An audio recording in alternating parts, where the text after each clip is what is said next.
Assalamualaikum warahmatullahi wabarakatuh.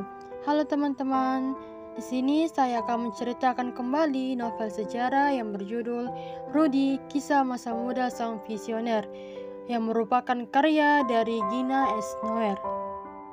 Identitas buku. Judul buku Rudy, Kisah Masa Muda Sang Visioner. Penulis Gina S. Noer. Penyunting Arif Ashidik, Amelia Octavia, dan Zen RS. Perancang sampul Teguh Pandirian. Penerbit Bentang Pusaka dan THC Mandiri. Tahun terbit September 2015. Tempat terbit Yogyakarta. Tebal buku 266 halaman. Tema perjuangan Rudy dalam menggapai cita-citanya menjadi orang yang berguna bagi orang banyak. Tak hanya novelnya diterbitkan, namun juga filmnya ikut diterbitkan setahun setelah novelnya diterbitkan, yakni pada tahun 2016 di Yogyakarta dan juga di Jerman. Tokoh dan penokohan di dalam novel sejarah Rudy, Kisah Masa Muda Sang Visioner. Tokoh utama yakni Rudy Habibie dan Ilona Yanavska. Tokoh tambahan orang tua Rudy, teman-teman Rudy yakni Ayu, Poltak, Peter, dan Liam. Unsur intristik di dalam novel sejarah Rudy, Kisah Masa Muda Sang Visioner meliputi latar, sudut pandang, gaya bahasa, dan alur. Latar tempat: rumah Rudy di Parepare, kota Makassar, rumah kakek di Gorontalo, rumah mami di Bandung, kota Aceh di Jerman, kota Bonn di Jerman, kampus RWTH, perpustakaan, stasiun kereta, rumah indekos Rudy, kafe leker dan bistro di Jerman, gereja di Jerman, toilet umum, pabrik baja dan besi di kota Kol dan Praha. Latar waktunya yaitu pagi, siang, dan malam hari. Latar suasananya yaitu ramai, hangat, santai, menggembirakan, dan mengharukan. Sudut pandang. Sudut pandang yang digunakan di dalam novel sejarah ini yaitu sudut pandang orang ketiga karena menyebutkan serta menampilkan tokoh-tokoh di dalamnya seperti Rudy, Ilona, Ayu, Liam, dan lain sebagainya. Gaya bahasa. Gaya bahasa yang digunakan di dalam novel ini yaitu gaya bahasa metafora. Alur. Alur yang digunakan di dalam novel ini yaitu alur campuran atau disebut juga sebagai alur maju mundur. Isi dari novel sejarah Rudy, Kisah Masa Muda Sang Visioner.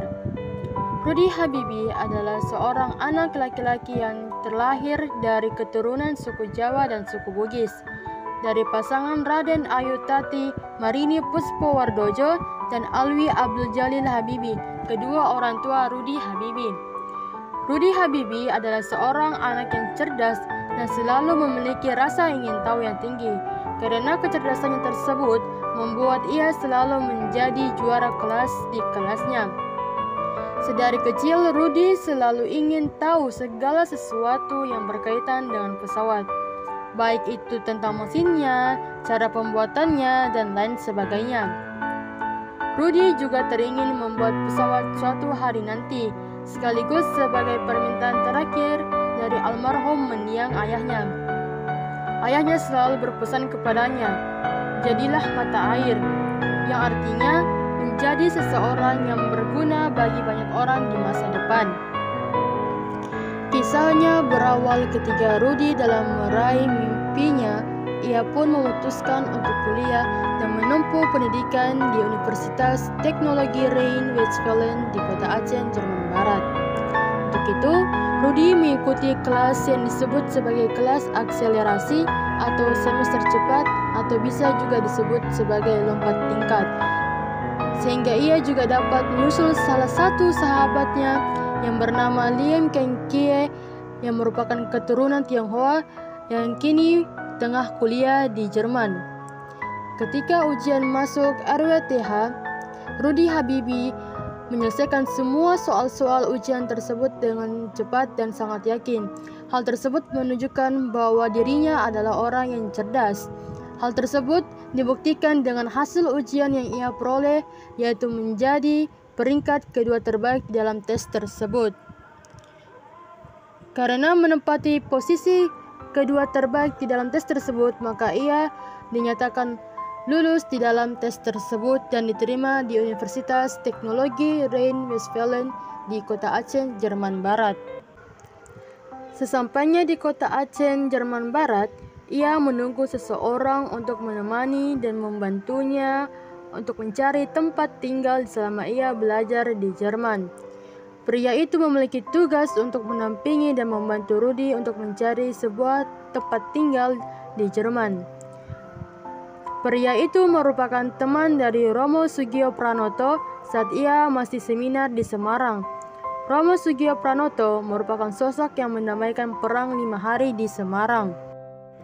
Di sana, Rudy Habibie hidup dalam sebuah kondisi yang penuh keterbatasan serta harus selalu menahan rasa rindunya akan keluarga, kampung halaman, dan tanah airnya.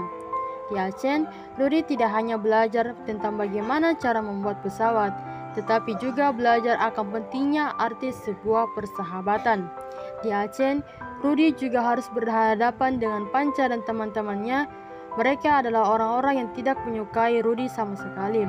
Mereka adalah para mantan tentara pelajar yang percaya bahwa Indonesia butuh solusi yang berbeda dengan visi yang dimiliki oleh Rudy. Suatu hari, Rudy berada di bank dan ingin mengambil sejumlah uang. Dalam perjalanan pulang, tak sengaja ia melewati sebuah kafe dan melihat di dalamnya terdapat sebuah keluarga kecil yang sedang makan bersama. Melihat hal tersebut membuat Rudy termenung sesaat dan mengingat akan momen-momen kebersamaan bersama keluarganya. Setelah itu, Rudy menelepon ibunya yang berada di Indonesia untuk menanyakan kabarnya dan juga kabar keluarga yang lain. Di saat yang sama, Rudy diberitahu oleh ibunya bahwa kondisi ekonomi di sana saat ini kurang baik karena disebabkan harga bahan-bahan yang naik.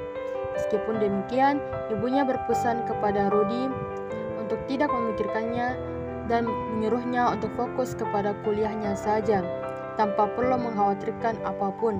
Mendengar hal tersebut, secara tidak langsung membuatnya tak dapat menahan tangisnya. Setelah itu, ia pun ingin bergegas melaksanakan sholat, namun tak tahu masjid terdekat yang ada di kota tersebut, sehingga ia pun memutuskan untuk bertanya kepada salah seorang pria untuk menanyakan masjid terdekat yang ada di kota tersebut. Lalu pria itu pun menjawab bahwa sayangnya tidak ada satupun masjid di kota ini, yang ada hanyalah gereja. Mendengar itu, membuat Rudy Habibie tidak memiliki pilihan lain selain sholat di dalam gereja. Sebelum ia memasuki gereja tersebut, ia pun mengatakan di dalam hatinya, "Ya Allah, saya yakin bangunan ini dibuat oleh orang-orang yang meyakinimu.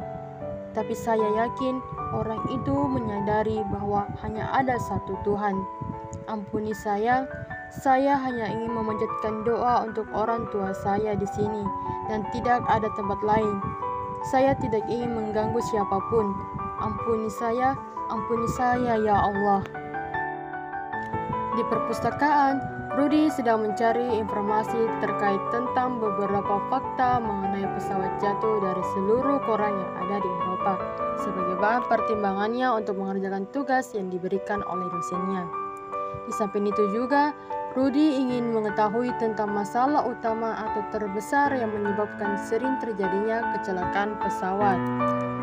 Keesokan harinya, ketika Rudy berada di sebuah permandian umum, ia sedang mengantri agar bisa membersihkan dan menyegarkan badannya. Setelah selesai mandi dan berpakaian, ia pun bergegas pergi ke sebuah tempat yang memproduksi pesawat. Di sana ia mendapatkan banyak sekali penjelasan mengenai pesawat. Namun sayangnya, orang-orang di sana suka mengejek dan mengata-ngatainya. Meskipun mendapatkan perlakuan yang kurang baik, tidak mengurangi sedikit pun semangat dan rasa ingin tahunya tentang pesawat. Di sana ia juga berlatih membuat pesawat kecil. Lagi-lagi ia diremehkan oleh orang-orang di sana dan meyakini bahwa hal tersebut mustahil untuk Rudy lakukan. Mendengar hal itu tidak membuat Rudy ingin membalasnya dengan cara kekerasan, namun ia ingin membuktikan kepada semua orang termasuk orang-orang yang meremehkannya bahwa ia juga mampu melakukannya. Setelah menghabiskan waktu beberapa hari, tiba saatnya Rudy ingin menerbangkan pesawat kecil buatannya tersebut di lapangan yang luas. Hal tersebut juga disaksikan langsung oleh semua orang, termasuk orang-orang yang pernah meremehkannya. Alhasil, pesawat buatannya dapat terbang dan mendarat dengan sangat mulusnya. Semua orang yang menyaksikannya, termasuk orang-orang yang meremehkannya, bersorak gembira dan bertepuk tangan untuk Rudy. Mereka pun meminta maaf dan saling berbaikan satu sama lainnya. Pertemuan pertama antara Rudy Habibie dengan Ilona Yonovska ketika keduanya sama-sama menghadiri sebuah pesta, dan pada saat itu Rudy Habibie sedang digoda oleh beberapa wanita di sana. Pada saat yang sama muncul Ilona yang berjalan ke arahnya dan mengatakan sesuatu. Dan pada saat itu juga Rudy mengatakan kepada semua orang bahwa Ilona adalah adiknya. Cara itu ia gunakan untuk dapat meninggalkan tempat dan para wanita tersebut. Setelah keduanya meninggalkan tempat tersebut, kemudian mereka saling mengenalkan diri dan menceritakan tentang diri mereka masing-masing satu sama lain. Keesokan harinya, tepatnya pada malam hari, Ilona ingin mengadakan acara makan malam dan ingin Rudy untuk mengundang semua teman-temannya. Acara makan malam tersebut awalnya berjalan dengan baik, namun pada saat Rudy membahas tentang rencana untuk seminar pembangunan yang akan didirikannya, berakhir dengan konflik yang dikarenakan adanya perbedaan pendapat. Untuk dapat menyelesaikan konflik tersebut, semuanya sepakat untuk mengadakan Kongres PPI seluruh Eropa. Kongres tersebut diadakan di keesokan harinya. Semuanya sudah berkumpul dan kongresnya pun dimulai. Kongres tersebut diadakan untuk menentukan siapa saja yang setuju dengan seminar pembangunan yang dibuat oleh Rudy Habibie dan siapa saja yang tidak setuju dengan rencananya tersebut. Alhasil, lebih banyak orang yang setuju dengan Rudy Habibie dibandingkan orang-orang yang tidak setuju dengannya. Tidak berselang lama kemudian, kongres tersebut pun telah selesai. Namun tiba-tiba ada sekelompok orang yang datang. Salah satu di antara mereka mengatakan bahwa dirinya adalah wakil pemerintah Indonesia. Ia mengatakan bahwa ia sengaja datang ke tempat tersebut untuk merubah mandat PP yang semulanya mendukung seminar pembangunan menjadi dukungan terhadap Front Nasional. Hal tersebut pun jelas dibantah oleh Rudy Habibie dan temannya yang bernama Peter. Peter mempertanyakan perubahan tersebut berasal dari mana, dan ia juga mengatakan bahwa mayoritas suara pada saat itu mendukung ide Rudy. Hal tersebut membuat si wakil pemerintah Indonesia tersebut menjadi marah dan emosi, serta mengatakan bahwa mereka semua harus mendukung Bung Karno untuk menyelesaikan persoalan Irian Barat, dan posisi mereka saat itu sedang berada di Eropa dan sangat penting untuk mereka mendukung Bung Karno dalam membela martabat Indonesia di depan PBB. Rudy dengan tegas mengatakan bahwa ia menolak dan juga mengatakan bahwa urusan Irian Barat tidak ada hubungannya sama sekali dengan mahasiswa Indonesia yang ada di Eropa. Konflik tersebut terjadi di antara kedua belah pihak dari sekelompok orang yang berasal dari pemerintah dan orang-orang yang termasuk ke dalam seminar pembangunan. Konflik tersebut berakhir dengan pihak dari pemerintah mengatakan bahwa seminar tersebut tidak akan mendapatkan dana sepeser pun dari pemerintah. Mendengar hal itu, Rudy pun setuju dan mengatakan bahwa dirinya tidak keberatan dengan hal tersebut, dan juga mengatakan bahwa seminar pembangunan yang didirikannya akan tetap berjalan tanpa adanya atau menerima bantuan dari pemerintah sepeser pun. Setelah kejadian itu, Rudy pun memutuskan untuk pergi melaksanakan sholat di dalam perpustakaan, dan di saat yang sama, ia mengingat kata-kata ayahnya yang dahulu sering ia katakan kepada Rudy waktu Rudy masih kecil. Salah satu teman Rudy mengatakan kepadanya bahwa seminar miliknya mendapatkan sponsor, dan di hari yang sama pula, tepatnya pada malam hari, ketika ia sedang berjalan bersama Ilona, di tengah perjalanan tersebut ia tidak sengaja bertemu dengan teman-temannya. Dia memberikan sebuah amplop yang berisikan surat yang di dalamnya terdapat suatu pernyataan. Dan Rudy pun bertanya, dikondisikan bagaimana ini maksudnya? Peter pun menjawab, mereka ingin kita memasukkan nama pemerintah Indonesia ke dalam brosur, pamflet, semua materi promosi sebagai sponsor utama. Mendengar hal itu, Rudy pun mengatakan dengan tegas bahwa ia menolaknya. Peter mengatakan kepadanya bahwa risikonya terlalu besar, sebaiknya jangan membuat mereka lebih marah lagi. Dan Rudy pun mengatakan kepada kawannya bahwa dirinya sama sekali tidak takut. Temannya yang satunya juga pun ikut mengatakan bahwa mengapa begitu sulit dengan hanya mencantumkan nama pemerintah kita di acara itu. Dan dengan tegas Rudy mengatakan kepada kawannya itu bahwa seminar pembangunan ini tidak dibentuk oleh mereka. Inspirator kita adalah penderitaan rakyat. Liam mengatakan kepada Rudy bahwa dirinya dapat mengatakan hal tersebut karena paspor miliknya berwarna hijau, bukan merupakan pelajar dinas yang memiliki paspor berwarna biru seperti yang mereka punya. Meskipun demikian, Rudy masih dengan keputusannya menolak hal tersebut dan akan tetap mengirimkan surat pernyataan penolakan. Dan Rudy juga mengatakan bahwa Bung Karno sendiri pernah berjanji untuk mendukung seminar pembangunan Indonesia, dan saya akan tagih janji itu. Keesokan harinya, bersama temannya Poltak dan Liam tersebut menemui seseorang yang bekerja di bawah naungan pemerintah. Pada saat itu juga, mereka membahas tentang penolakan mereka terhadap Bung Karno.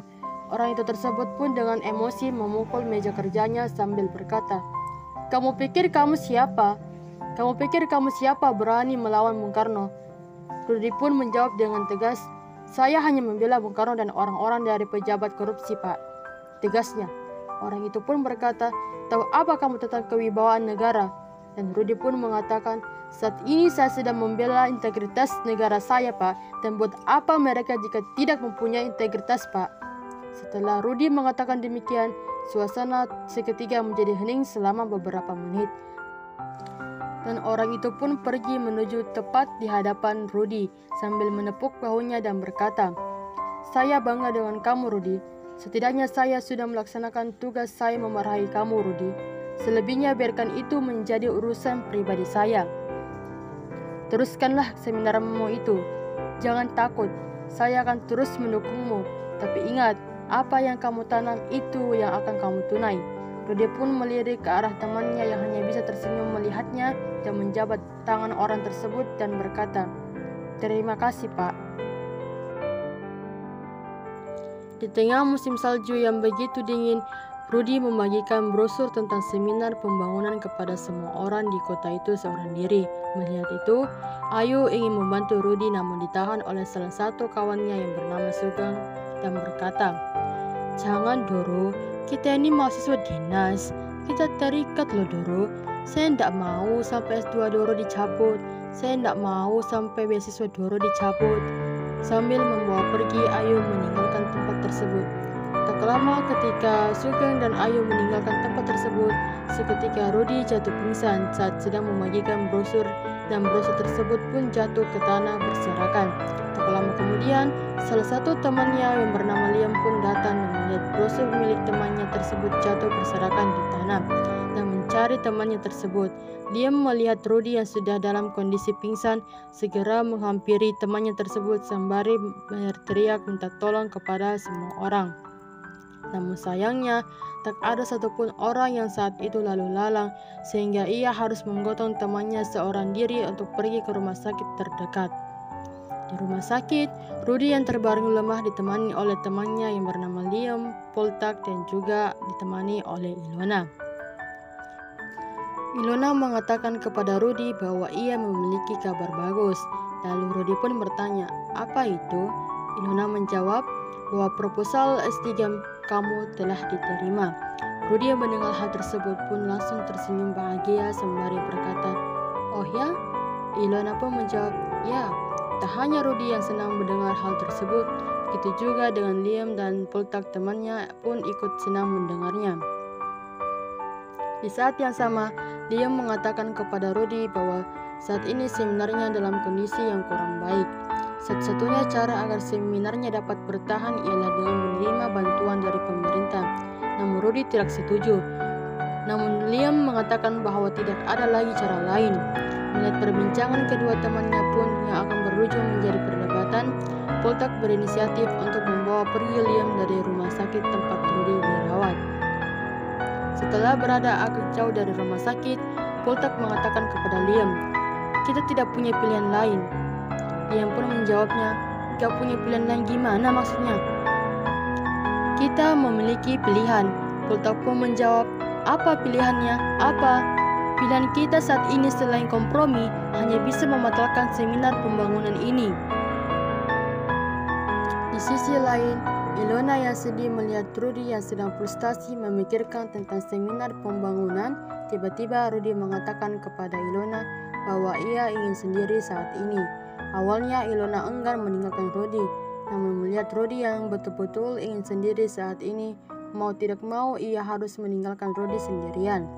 Saat Ilona sudah pergi, Rudy berusaha bangun dari tempat tidur, namun sayangnya ia tidak bisa dikarenakan kondisinya yang masih terlalu lemah. Saat itu, Rudy tiba-tiba ingat akan momen-momen bersama ayahnya sewaktu dia masih kecil. Setelah itu, ia juga melihat ada sebuah buku dan pena yang terletak persis di sebelahnya. Sehingga ia memutuskan untuk menulis sesuatu. Dengan sisa-sisa kekuatannya serta sekuat tenaga, ia menulis sesuatu. Namun karena kondisinya yang masih terlalu lemah, sehingga ia tiba-tiba pingsan. Setelah siuman, ia melihat sosok ibunya yang ada di sampingnya sedang duduk menunggunya. Rudy berkata, "Mengapa ya ibu bisa ada di sini?" Ibunya pun berkata, "Mengapa kamu tidak bilang sama mami kalau kamu sakit?" Rudy menjawab, "Rudy tidak ingin membuat mami khawatir." Ibunya berkata, "Justru ini membuat mami tambah khawatir, nak." Rudy berkata, "Studi Rudy berantakan, Ma. Seminar Rudy tidak berjalan dengan baik." Lalu ibunya berkata, Wes, semua itu masih bisa dibangun lagi. Yang penting sekarang kamu harus sembuh dulu ya." Di hari yang sama, saat Ilona membawakan bunga untuk diberikan kepada Rudy agar dapat lekas sembuh, namun sayangnya ditahan oleh susternya karena pasien sekarang sedang tidak dapat diganggu. Susternya juga mengatakan kepadanya bahwa bunga yang dibawanya akan diberikan langsung kepada pasien nanti atau diberikan kepadanya untuk dibawa ke ruangan pasien. Ilona pun memberikan bunga tersebut kepada susternya untuk dibawa ke ruangan Rudy. Setelah itu, Ilona pun pergi meninggalkan rumah sakit setelah memberikan bunga tersebut kepada susternya. Setelah beberapa hari Rudy dirawat di rumah sakit, tiba hari ia dapat keluar dari rumah sakit. Setelah itu, ia memutuskan untuk pergi bersama ibunya menemui teman-temannya. Saat sudah sampai, terdapat Liam, Poltak, Peter, Ayu sedang membincangkan sesuatu dan tak sengaja melihat Rudy yang baru saja datang untuk menemui mereka. Mereka pun semua bahagia melihat temannya itu sudah sembuh dan dapat bergabung dengan mereka lagi seperti biasanya. Pada saat itu, Rudy juga membawakan oleh-oleh berupa batik yang dibawa oleh ibunya dari Bandung untuk teman-temannya. Melihat oleh-oleh yang dibawa oleh ibunya disukai oleh teman-teman Rudy, tentu saja membuat hati ibu Rudy menjadi bahagia. Ibu Rudy menyodorkan sebuah foto ke arah Ayu sembari bertanya kepadanya, apakah ia mengenal perempuan yang ada di dalam foto tersebut atau tidak. Ayu pun menjawab bahwa ia mengenalnya. Setelah itu, ibu Rudy mengatakan kepadanya bahwa ia sangat ingin bertemu dengan wanita tersebut sebelum ia harus kembali ke Indonesia minggu depan. Mendengar hal tersebut, Ayu hanya bisa tersenyum, namun di dalam hatinya terasa sakit karena melihat foto bersama Rudy dengan Ilona. Keesokan harinya, ibu Rudy memutuskan untuk pergi menemui Ilona di rumahnya. Saat tiba di perkarangan rumah Ilona, nampak seorang wanita yang sedang mengambil sesuatu di depan rumahnya. Lalu ibu Rudy pun bertanya kepada wanita tersebut, apakah benar rumah ini adalah rumah Ilona Ianowska? Wanita tersebut pun menjawab, ya, benar sekali. Rumah ini adalah rumah Ilona Ianowska. Ada apa ya? Ibu Rudy pun mengatakan kepada wanita itu bahwa dirinya ingin bertemu dengan Ilona. Setelah mengetahui maksud kedatangan ibu Rudy, lalu wanita itu menyuruhnya masuk ke dalam rumah dan duduk sembari menunggu dirinya memanggil Ilona. Beberapa menit kemudian, Ilona pun keluar dari kamarnya dan menemui ibu Rudy. Lalu ibu Rudy pun berkata kepada Ilona, keluarga kami adalah keluarga Islam yang taat. Bangsa kami sedang susah-susahnya. Rudy harus kembali ke Indonesia. Kalau Nona benar-benar serius dengan anak saya, apakah Nona bersedia ikut ke Indonesia dan menjadi Islam? Saya harus menyampaikan ini sekarang juga, supaya kedepannya tidak menjadi masalah. Ilona tidak perlu menjawabnya sekarang. Permisi. Saat Ibu Rudy hendak pergi, Ilona berkata, "Tunggu, tidak perlu lama untuk menjawab itu. Saya mencintai Rudy, tapi saya tidak tahu apakah Rudy benar-benar mencintai saya. Saya rela untuk pindah agama dan pindah negara untuk Rudy. Tapi apakah pantas Rudy menerima pengorbanan saya?" Di hari yang sama, tepatnya pada malam hari, Ilona pergi bersama temannya yang bernama Sofia, dan tak sengaja dilihat oleh Rudy. Rudy pun segera pergi menghampiri Ilona. Ilona yang menyadari kehadiran Rudy, dengan cepat ia berjalan bersama temannya itu, namun dapat dicegat oleh Rudy. Rudy memegang pergelangan tangan Ilona. Ilona berusaha melepaskan tangannya, namun sayangnya tidak bisa. Sofia mengatakan kepada Ilona dan Rudy untuk menyelesaikan masalah mereka dan pergi meninggalkan mereka berdua.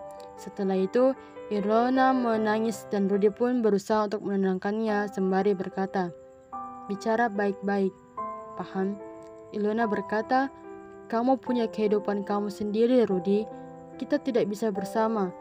Rudy bertanya, "Why?" Ilona hanya bisa berkata, "Kita tidak bisa bersama."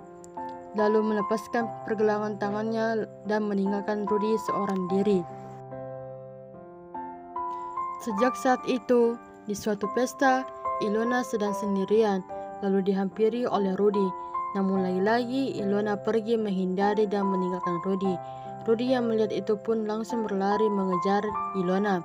Saat Rudy berhasil memegang tangan Ilona dan menghentikannya, ia pun berkata, "Faktanya saya mencintaimu. Masalahnya kamu menghindar terus. Solusinya..." Belum sempat Rudy menyelesaikan kalimatnya, tiba-tiba Ilona berkata, "Stop, Rudy. Stop. Aku yang selalu percaya pada cita-citamu, dan itu fakta dan masalahnya." Rudy berkata, "Ilona, kalau begitu biarkan saya yang mencari solusinya di Indonesia." Ilona berkata, "Indonesia? Aku mau jadi apa di Indonesia, Rudy? Aku mau jadi apa?" Rudy berkata, "Dengar, kamu sendiri yang pernah bilang sewaktu kamu dalam bungkar bahwa duniamu jauh lebih luas daripada Eropa." Ilona berkata, "Salah, Rudy. Duniamu lah yang jauh lebih luas dari Indonesia." Rudy berkata, "Kalau begitu, kita memiliki tujuan yang sama. Sama-sama ingin menjadi manusia tanpa batas. Masalahnya dari mana kita harus memulainya?" Sebelum pergi meninggalkan Rudy, Ilona berkata, "Rudy, kalau kamu mau, kita bisa membangun dunia kita sendiri. Temui aku di stasiun hari Senin. Keretaku berangkat ke kota Bonn pukul 2 siang. Aku diterima kerja di rumah sakit di sana, Rudy." Keesokan harinya, ketika Rudy selesai sholat di dalam gereja dan berdoa, ia bertemu dengan seorang pastor di dalam gereja tersebut. Si pastor tersebut pun dengan ramah bertanya kepada Rudy, "Mengapa kamu bersembahyang di sini? Kita sebelumnya pernah bertemu di suatu tempat. Saya Romo Mangung Wijaya. Saya dari Jogja. Saya juga kuliah di RWTH, jurusan arsitek angkatan 60. Rudy pun dengan ragu-ragu berkata, "Mas Romo." Si pastor yang mendengarnya hanya bisa tertawa kecil sambil berkata, "Kalau mau panggil Mas, panggil Mas Yusuf. Romo itu sama artinya dengan pastor." Rudy dengan heran berkata, "Romo? Pastor? Maaf, apakah Anda ingin menegur saya karena saya meminjam tempat ini untuk mendapat ketenangan?" Yusuf berkata, "Kalau saja umat beragama semuanya sama seperti kamu, Rudy, tidak perlu lagi tempat ibadah. Tuhan itu lebih besar dari tempat ibadah, bahkan agama." Rudy berkata, "Kalau Tuhan lebih besar dari agama, atau mungkin manusia lebih besar dari negaranya?" Yusuf yang mendengarnya hanya bisa tertawa kecil sambil berkata, "Jangankan negara, manusia diciptakan oleh Tuhan dari berbagai macam asal, ya toh?" Rudy menjawab, "Ya." Yusuf berkata, "Itu justru supaya bisa saling memahami, saling membawa manfaat, membawa cipta sesama. Kalau di agamamu itu namanya fitrah." Rudy berkata, "Kalau fitrah manusia lalu bermanfaat bagi manusia yang lain, lalu di mana saya harus memulainya? Saya ingin menjadi mata air." Yusuf berkata, "Hanya kamu seorang diri yang bisa menjawabnya. Mana yang lebih besar, apa yang kamu butuh, atau bahkan apa yang orang lain butuhkan dari kamu. Ingat, mata air itu selalu muncul di tanah yang bergolak." Saat si pastor hendak pergi meninggalkan Rudy pun berkata, "Roma." Si pastor, "Ya." Rudy berkata, "Terima kasih." Setelah itu, Roma atau si pastor tersebut pun pergi meninggalkan Rudy. Keesokan harinya, Rudy pun pergi dan meninggalkan gereja tersebut. Di stasiun kereta, Aliona sedang duduk sambil membaca surat yang dituliskan oleh Rudy. Saat Aliona tengah asyik membaca surat tersebut, nampak sosok Rudy di belakangnya sambil berkata, "Saya menulis surat itu sewaktu saya masih di rumah sakit." Sontak Aliona berbalik badan dan berkata, "Rudy, aku pikir kamu tidak jadi datang." Lalu mereka berdua pergi. Saat akan masuk ke dalam kereta, Rudy tidak ikut masuk.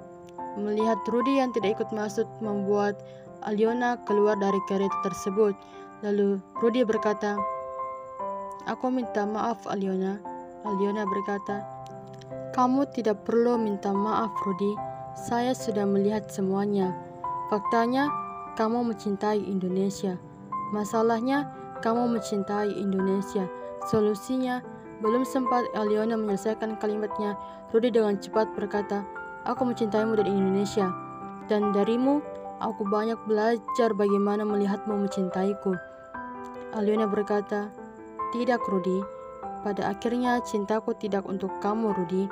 Cintaku tidak akan pernah sebesar cintamu untuk Indonesia." Setelah itu, Aliona memutuskan untuk mengambil kopernya dan bergegas masuk ke dalam kereta yang akan berangkat sebentar lagi. Di dalam kereta, Aliona hanya bisa menangis, begitu pula dengan Rudy yang juga hanya bisa menangis sambil melihat kereta yang digunakan oleh Aliona pun telah berangkat. Sejak saat itu, pada suatu hari di kota Praha, Rudy bersama teman-temannya memutuskan untuk berfoto bersama untuk pertama dan terakhir kalinya sebelum mereka berpisah. Nilai-nilai di dalam novel sejarah Rudy, Kisah Masa Muda Sang Visioner. Nilai moral: hargailah ide dan karya orang lain. Jika diberi kepercayaan, maka laksanakanlah dengan sebaik-baiknya. Bergotong royonglah dalam hal kebaikan. Bersikap sopan dan santun terhadap orang yang lebih tua. Nilai agama: yakinlah selalu kepada Allah Subhanahu wa Ta'ala. Sebagai umat Muslim, laksanakanlah sholat 5 waktu dan berdoalah. Antar sesama umat beragama haruslah saling menghargai. Nilai sosial: antar sesama manusia haruslah saling menghormati dan menghargai. Antar sesama manusia harus saling tolong-menolong. Amanat di dalam novel sejarah Rudy, Kisah Masa Muda Sang Visioner. Jadilah seseorang yang mempunyai keinginan yang besar serta tekad yang kuat dalam menggapai cita-cita.